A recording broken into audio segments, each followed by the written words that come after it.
ઓમ નમો નારાયણ. હું અરુણાબેન પી ગોસ્વામી સુરતથી તમારું સ્વાગત કરું છું અરુસ કિચનમાં. તો આજે આપણે બનાવશું પાલકના મુઠિયા. તો એના હારું આપણે જોઈએ પાલક. તો આપણે આટલી એક નાનો પૂરીઓ પાલક હતી એને આપણે આ રીતે ધોઈને સાફ કરીને લીધી છે. અને લોટ તો ઘઉંનો આપણે એક વાટકો જાડો લોટ લીધો છે. કરકરો લોટ આપણે ભાખરીનો આવે એ. થોડોક આપણે ઘઉંનો ઝીણો લોટ લીધો છે, અડધો કપ જેટલો. એટલો જ આપણે લીધો છે જુવારનો લોટ. અને આ ચણાનો લોટ, બેસન. તો આટલા લોટ આપણે લીધા છે એમ. અને આ એક વાટકી દહીં લીધું છે. આદુ મરચાં અને લસણ આ રીતે આપણે ક્રશ કરી લીધા છે ચીલી કટરમાં. લીલા ધાણા નાખીશું આપણે. અને વઘાર માટે આપણે સફેદ તલ અને લીમડો. ને નોર્મલ બેઝિક મસાલા આપણે જોહે કે રાઈ જીરું, હિંગ, ધાણા જીરું, હળદર એ બધું એમ. અને થોડાક મીઠા સોડા આપણે જોહે અને મીઠું સ્વાદ પ્રમાણે. તેલ અને પાણી, બસ આટલી વસ્તુ આપણે જરૂર પડશે. અને તમારે ખાંડ નાખવી હોય તો નાખીએ હગો, થોડાક મીઠા ભાવતા હોય તો એમ. તો આપણે થોડીક ખાંડ નાખીશું એમાં. તો પહેલાં આપણે આ પાલક છે એને આપણે આમાં સુધારી લેવું ઝીણી. તો જેમાં લોટ બાંધવાનો હોય એમાં જ આપણે સુધારી લેવાની આ રીતે.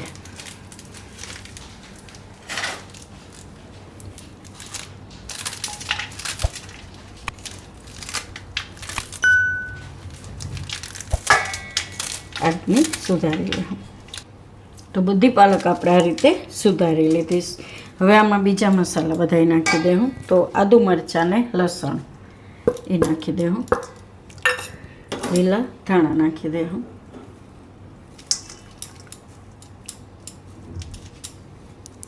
મીઠું સ્વાદ પ્રમાણે. તો લોટય આવે એટલે થોડુંક મીઠું એ રીતે વધારે જોઈએ એમ. હવે આમાં બીજા મસાલા થોડીક હળદર, ધાણા જીરું, 1 ચમચી જેટલું ધાણા જીરું, અને આ દહીં.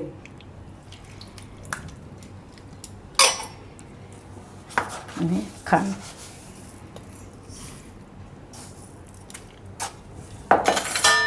થોડુંક એમાં મીઠા સોડા નાખશું આપણે.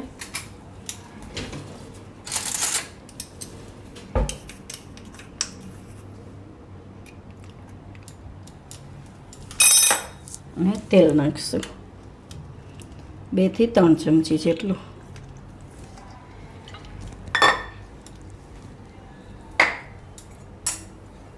થોડીક હિંગ. તો હવે આપણે આ બધા લોટ આમાં ભેગા ચારી લેવું. તો આપણે આ જુવારનો લોટ અને ચણાનો લોટ, બેસન, અને આ ઘઉંનો ઝીણો લોટ પેલા બધાય ચારી લેવું.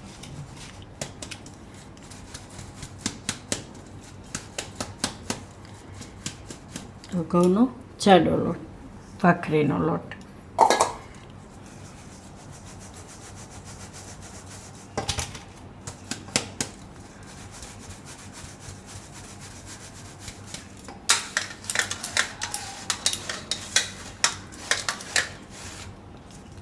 બધો લોટ ચારી લેવું આમાં. તો લોટ આપણે બધોય ચારી લીધો છે. તો પહેલાં હવે આપણે પાણી ગરમ મૂકી દેવું. લોટ બાંધીએ ત્યાં પાણી ગરમ આપણે થઈ જાય. તો આ ઢોકળીઓ આ રીતનું આપણે લીધું. આટલું પાણી નાખવાનું એમાં.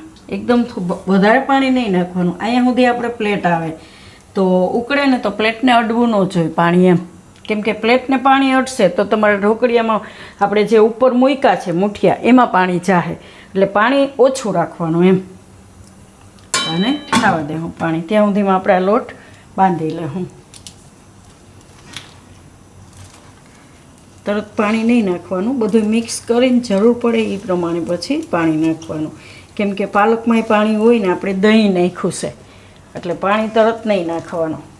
પછી બધું પહેલાં મિક્સ કરીને જરૂર પડે તો થોડુંક હાથમાં પાણી લઈને નાખવાનું એમ.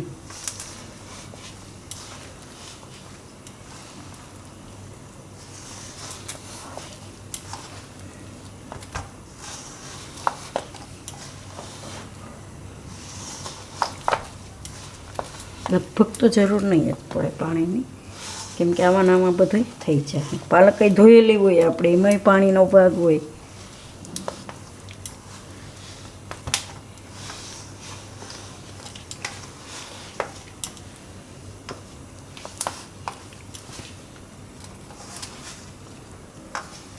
થોડુંક નાખીશું પાણી, 2 થી 3 ચમચી જેટલું.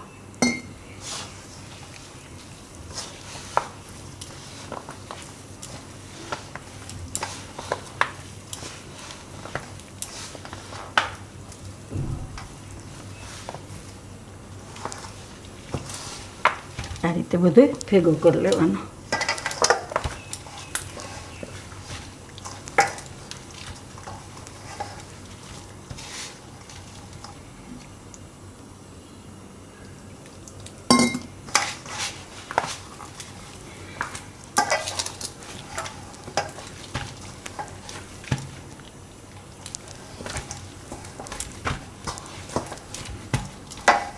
આ રીતનો લોટ આપણે જોઈએ મુઠિયાનો.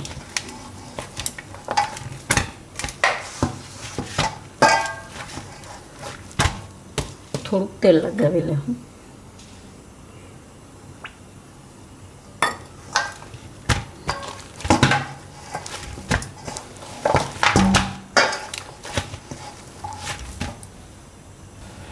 તો આમાંથી હવે વારશું આપણે મુઠિયા. તો આની અંદર આપણે પ્લેટ રાખી દઉં આ, અને થોડુંક તેલ લગાવી લઉં આમાં, એટલે ચોટે નહીં એમ.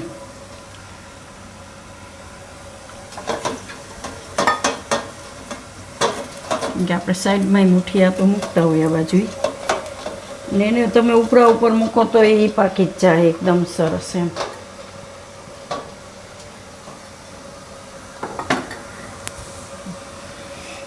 તો આને આપણે આ રીતે મુઠિયા વાળી લેવું.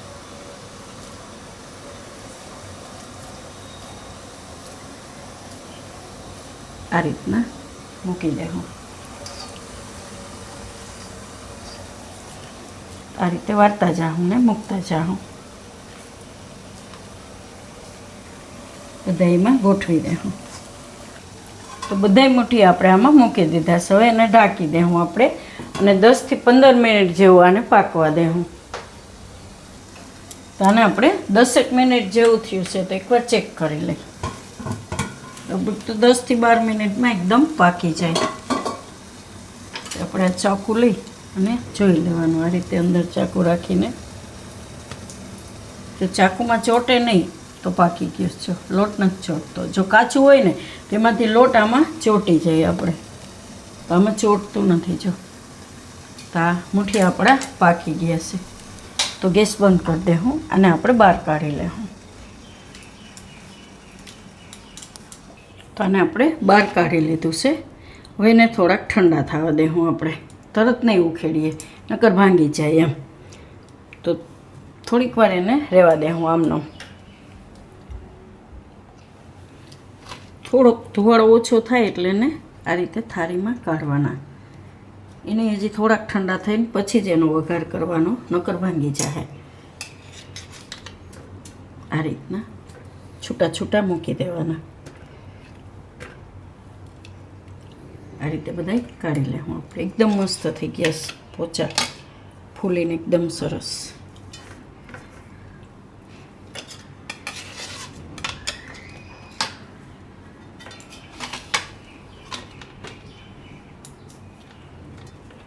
મસ્ત ચા ને મુઠિયા હોય એટલે સાંજે કાંઈ ન જોઈએ, મજા આવે ખાવાની.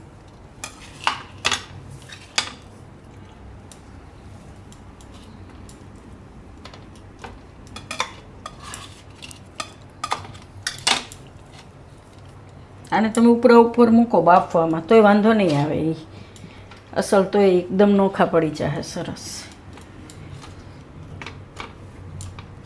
થોડાક ઠંડા થવા દેવું એને. તો આને થોડીક વાર આપણે ઠંડા કરી લીધા. તો હવે આપણે એના ટુકડા કરી લેવું આ રીતના, 1ના 3 એવા. આ રીતના એકદમ મસ્ત થઈ ગયા છે. એ પહેલાં આપણે તેલ ગરમ મૂકી દઈએ વઘાર માટેનું. તો કઢાઈમાં આપણે તેલ નાખીશું. તેલ 1 મોટા ચમચા જેટલું આપણે નાખવાનું છે. તો તેલ ગરમ થાય ત્યાં સુધીમાં આપણે બધાય ટુકડા કરી લેવું.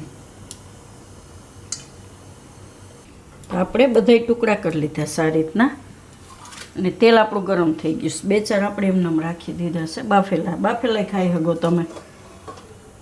તો તેલમાં આપણે નાખીશું રાઈ.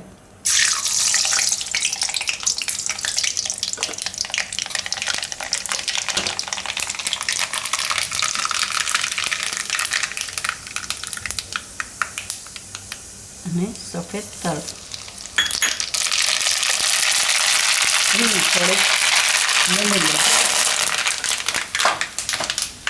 હવે આ મુઠિયા એમાં નાખી દઉં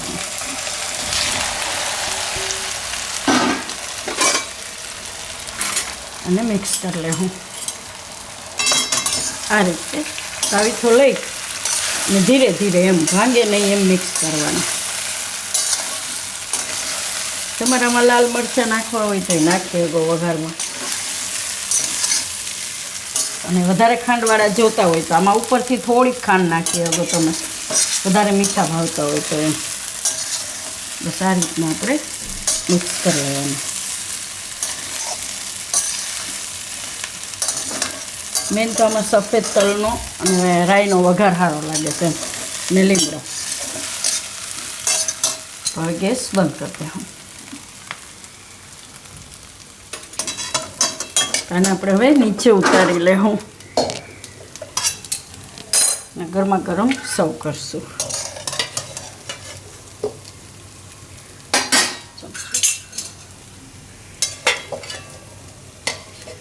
તો પાલક કોઈ નહીં ખાતું હોય તો આ રીતે તમે મુઠિયા બનાવશો એટલે ખાહે, છોકરાઓય ખાહે.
તો તૈયાર છે આપણા પાલકના મુઠિયા. તો જો તમને મારી આ રેસીપી પસંદ આવી હોય તો એને લાઈક કરજો, શેર કરજો અને મારી ચેનલને સબસ્ક્રાઈબ કરજો. અને બેલ આઇકન દબાવવાનું ના ભૂલતા. કમેન્ટ કરીને કહેજો કે તમને કેવા લાગ્યા આ પાલકના મુઠિયા.